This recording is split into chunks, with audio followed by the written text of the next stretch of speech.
Hello friends, N के all competitive exam में आपका स्वागत है। आज हम पढ़ेंगे बीए पार्ट 3 इतिहास ऑनर्स वीवीआई इंपॉर्टेंट क्वेश्चन को, जो कि 21 से 24 सेशन के लिए काफ़ी महत्वपूर्ण है, जो कि हर बार एग्जाम में देखने को मिलता है। तो चलिए गाइस, बिना देरी किए हुए वीडियो को स्टार्ट करते हैं। तो क्वेश्चन हमारे यहाँ पे है, टीपू सुल्तान की जीवनी, कार्य एवं उपलब्धियों का वर्णन करें। टीपू सुल्तान की जीवनी, कार्य एवं उपलब्धियों का वर्णन करें। तो हम आंसर को लिखेंगे। सबसे पहले हम क्या ऐड करेंगे, भूमिका को। भारत के इतिहास में टीपू सुल्तान का स्थान महत्वपूर्ण है। वह अंग्रेजों का कट्टर दुश्मन था। वह वीर पिता का वीर पुत्र था। वह अपने पिता हैदर अली की भांति ही इस तथ्य में विश्वास करता था कि अंग्रेजों को भारत से निकाल देना ही उचित है। निकाल देना ही क्या है, उचित है। उसकी इस अंग्रेज विरोध नीति के कारण ही अंग्रेज लोग उससे द्वेष रखते थे और इसी वजह से अंग्रेज इतिहासकारों ने उसकी तुलना कटु आलोचना की है। पैट्रिस महोदय ने उसे बर्बर और निर्दयी बताया है, लेकिन निष्पक्ष इतिहासकारों ने मुक्त कंठ से टीपू सुल्तान की समय की शासन व्यवस्था की प्रशंसा की है। तो हम देख सकते हैं भूमिका में क्या लिखे हैं टीपू सुल्तान के बारे में कि वह आखिर वो कैसे उसका बिहेवियर था। कुछ इतिहासकारों ने उसके समय की शासन व्यवस्था की, उनके कार्यों की प्रशंसा की है। तो कुछ इतिहासकारों ने, जो कि अंग्रेज थे, उन्होंने क्या किया है, उसकी आलोचना की है। तो हमने इतना भूमिका में ऐड कर देंगे। फिर नेक्स्ट हम लिखेंगे टीपू सुल्तान के परिचय को। आखिर उसका जन्म कब हुआ था, कहाँ हुआ था, उनके माता पिता कौन थे, उसके क्या नाम थे और कहाँ के रहने वाले थे। तो परिचय हम उसके बाद ऐड करेंगे। तो परिचय में क्या लिखेंगे कि टीपू सुल्तान का जन्म 1 दिसंबर 1751 ईस्वी को देवनहल्ली, जो कि कर्नाटक में स्थित है, देवनहल्ली जो कि क्या है, कर्नाटक में स्थित है, वहां पे हुआ था। और इनके पिता का नाम हैदर अली, माता फखरुद्दीन थी। फखरुद्दीन थी। ओके।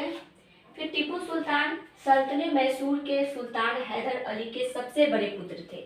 टीपू सुल्तान हैदर अली के क्या थे, सबसे बड़े पुत्र थे। इस कारण वो जो है मैसूर के सम्राट वो बनते हैं।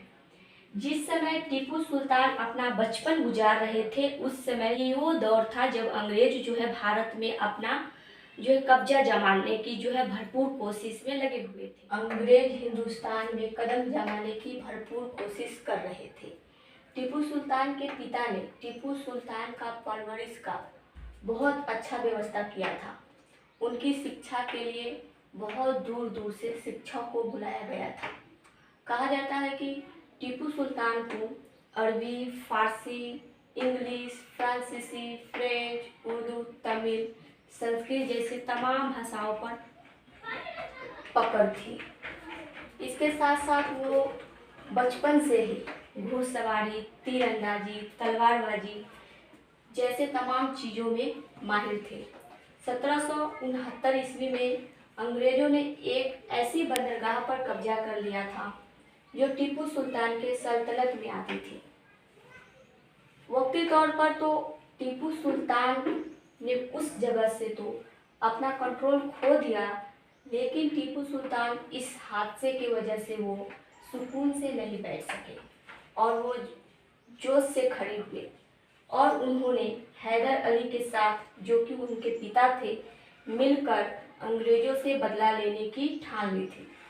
और इस तरह द्वितीय आंग्ल मैसूर युद्ध शुरू होती है, जिसमें टीपू सुल्तान ने अपने पिता हैदर अली के साथ मिलकर अंग्रेजों को धूल चटा दी। 1780 ईस्वी में अंग्रेजों ने एक बार फिर से जंग छेड़ दी, लेकिन इस बार भी टीपू सुल्तान ने हैदर अली के साथ मिलकर 90,000 सैनिकों को लेकर बेंगलोर, और इस युद्ध में भी टीपू सुल्तान ने अंग्रेजों को धूल चटा दी। और ये अंग्रेजों की इतनी खतरनाक और भयानक हार थी कि इस हार का असर ब्रिटेन तक पहुंचा। ब्रिटेन में भी मातम मनाया गया, क्योंकि वो हार गया था। तो इसकी खबर ब्रिटेन तक भी पहुंच गया, तो ब्रिटेन में मातम मनाया गया। 7 दिसंबर 1782 ईस्वी को हैदर अली की मृत्यु हो गया। जिस समय हैदर अली की मृत्यु हुई उस वक्त टीपू सुल्तान मात्र की उम्र में ही टीपू सुल्तान के सर पर मैसूर की सल्तनत का बोझ आ जाता है।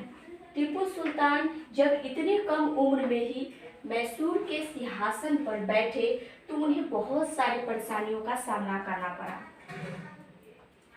और इन तमाम चीज़ों में सबसे बड़ी परेशानी अंग्रेज थे। अंग्रेज बार बार लाख कोशिश करते, लेकिन अंग्रेज टीपू सुल्तान को नहीं हरा पाते थे। टीपू सुल्तान के होशियारी के सामने अंग्रेजों की तमाम साजिशें नाकाम हो जाती थी। एक समय तो ऐसा भी आया कि अंग्रेजों को टीपू सुल्तान से समझौता करना पड़ा, और इस समझौते में टीपू सुल्तान ने जो जो शर्त रखी थी उन शर्तों को अंग्रेजों को मानना पड़ा। और ये इतिहास का पहला और आखिरी मौका था कि जब कोई हिंदुस्तानी अंग्रेजों पर इतना भारी पड़ा। टीपू सुल्तान ने हिंदुस्तान के लिए वो किया जो शायद आज तक कोई नहीं कर पाया है। टीपू सुल्तान की सल्तनत की जो जल सेना थी वो उस दौर में दुनिया की सबसे बड़ी ताकतवर फौज थी। टीपू सुल्तान की सल्तनत की जो जल सेना थी वो उस दौर में दुनिया की सबसे बड़ी ताकतवर फौज थी। टीपू सुल्तान को ही इस दुनिया का पहला मिसाइल मैन माना जाता है। परमाणु बम का आविष्कार करने वाले डॉक्टर APJ अब्दुल कलाम के मुताबिक टीपू सुल्तान ही दुनिया का वो पहला इंसान था जिसने रॉकेट टेक्नोलॉजी पर काम किया, और टीपू सुल्तान की टेक्नोलॉजी के जरिए से ही इस दुनिया ने रॉकेट को बनाना सीखा था। तो आज के लिए इतना ही, फिर कल मिलते हैं नेक्स्ट वीडियो में। तो आपको ये कैसा लगा कमेंट करके ज़रूर बताएं। साथ में अगर हमारे चैनल को सब्सक्राइब नहीं किया है तो प्लीज़ जाकर सब्सक्राइब कर लें, बेल आइकन को प्रेस कर दें ताकि हमारे द्वारा जो भी अपडेट डाला जाए सबसे पहले आप तक जाए। तो thank you this watch video.